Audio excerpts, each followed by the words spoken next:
Welcome back to Another Guy Bicycles, hanging out with the Guy series. Hey, I'm Justin, the guy. So today we're gonna wrap up this Bontrager that I've been working on. I actually had to order a special clamp, well, not too special, just a different size of clamp for the front derailleur. For some reason, I don't have one. I have all the other sizes, but except for the skinny steel one. Anyway, I finally got that in, installed the front derailleur. Now I'm ready to string up the cables and the housing. So I already pre-cut my housing for the derailleurs and also for the brakes. One weird thing on this bike, I wouldn't say too weird, but they have the brakes switched. So that's kind of common with those who do a lot of motorcycle riding. Their rear brake will be their left hand instead of their right, which is pretty much the standard. Those can be switched or switched back, or however you want to look at it. So, you know, that's one of those options. I only see this once in a blue moon, but yeah, make sure when you go test ride a bike, check the rear brake, make sure the right hand is rear brake so you're not hitting the wrong brake and ended up going over the handlebars. So in this case, we're going to be putting some new cables and housing. So first I need to string the cables into brakes like so. There's a guide inside. Make sure you go through that guide and pull it through. There's a little bit in there that can pop out, which is this little guy. And you want to be careful because there's a little spacer and washer that's in there. You drop that on the floor and it disappears, you ain't gonna find it. You'll have to get a replacement. And that's a booger in itself. So I got the rear brake housing on here. So you don't need a metal bit that goes ferrule to go in into the brake lever shifter. It's designed to have that integrated. I've seen some bikes that for some reason somebody has put that piece in there, and all it does is bind everything up. So it is not necessary to do. So got that guy. Make sure it's seated. And I got the rear, same kind of thing. The brakes themselves have a sleeve in there, so you don't need to have a stop or a ferrule in that piece to install that. So, this one I actually have to thread through the eye hole. It's not slotted like all the others since this is a vintage, definitely vintage road bike. All right, got it threaded through, slides in, and then again, the reminder, what I did on this bike is upgraded a lot of the parts to Dura-Ace.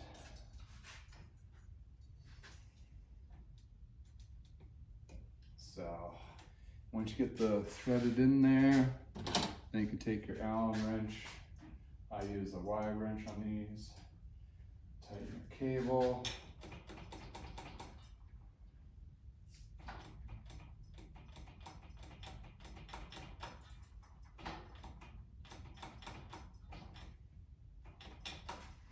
Looks pretty good. Then I leave the brakes somewhat loose, so when I compress it down, I can tighten the anchor bolt to be center.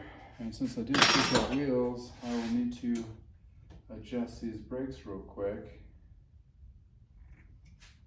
to accommodate the rim so it hits it appropriately, center of the rim brake surface. That's my rear. And going to the front, and the front doesn't have any of those ferrules on both ends because the brake and also the brake lever accommodate that sleeve, and you want to be able to get one of those in there anyway. I'll just bugger up. So put this guy here, thread him through.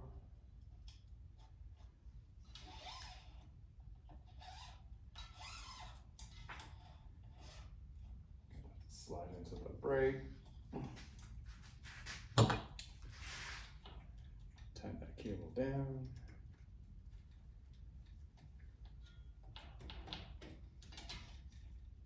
A little too loose, tighten it up. And sometimes when you really hit the brakes pretty hard, they'll seat in, so you'll lose a little bit of that. That's in the center. Same thing, these brake pads need to be just aligned with the brake surface.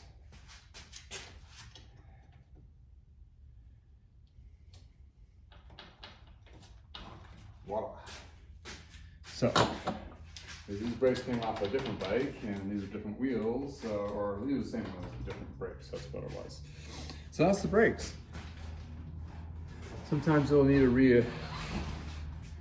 redo those to get them more to adjust. But now we're doing the brake, or the other cables.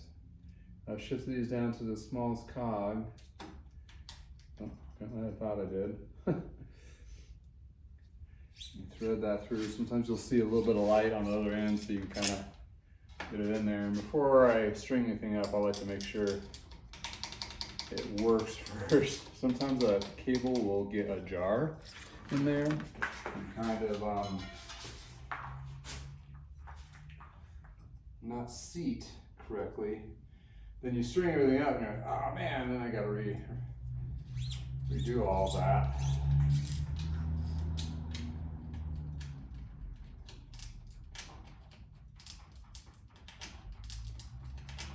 Okay, housing sets for there. Oh, no piece fell down. Don't lose that. So these are pre-lubed housing, which is kind of nice because it has a lining of a light lube grease in there, which will prevent contaminants and water to get in there. And again, I test it again each stage, every time, make sure it's still shifting correctly, it's not a jar, so I'm not getting to the end and realizing I have to redo it all over. Now it's basically just shifting through the gears and feeling the tension on the cable with my other hand. So my left hand, I'm feeling the tension, and I'm shifting with my right, and just feel the drop of the cable for that. Yeah. String this up underneath. I already know I have a cable guide underneath there. These are pretty straightforward. I'm going to use my little cable puller, third hand tool. Well, it's not her third hand tool, it's a cable puller. Give a little bit of tension on that. I'm going to use that really for the front derailleur. The rear, you really don't need it. And then I go through the cable guide for the rear derailleur. This one has a tricky bit that fits into this grommet. And what I'm going to do is I'm going to do a very unprofessional zoom so you can see. Unprofessional zoom happening in progress. So this is not your standard slotted cable housing stock. So it loops through. This is on your old school classics, and this is designed the taper to fit in there like so. If I would have lost this little bit or been damaged, I would have to find another one. So you see how that fits in there. You know, these were traditional for a lot of bikes for a lot of years. They're now robust, more robust, which is great because they're kind of dainty. So it's one of those things where it worked for a while, worked okay. They made an improvement, so we'll go with that. Not to say that's any negative on the bike, that's just more of a traditional piece. So, got that tightened up on there. And I can check my shifter, and I don't have a chain on here, so I can just really just go through the whole So it looks like it's not adjusted. I'll still have to do that, but I'm just stringing up the cables here. So visually it's hitting those spots. The brakes do work. Those are adjusted, pretty much ready to go. So the next steps would be putting the chain on, then running the gears and adjusting. I'll let that up to the Park Tools video series to cover that. Trailer adjustments, they have an awesome series on that, as well as installing the chain.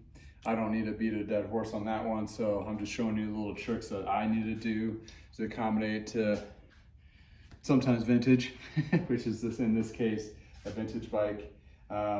So without further ado, I'll finish doing this one up and on to the next one.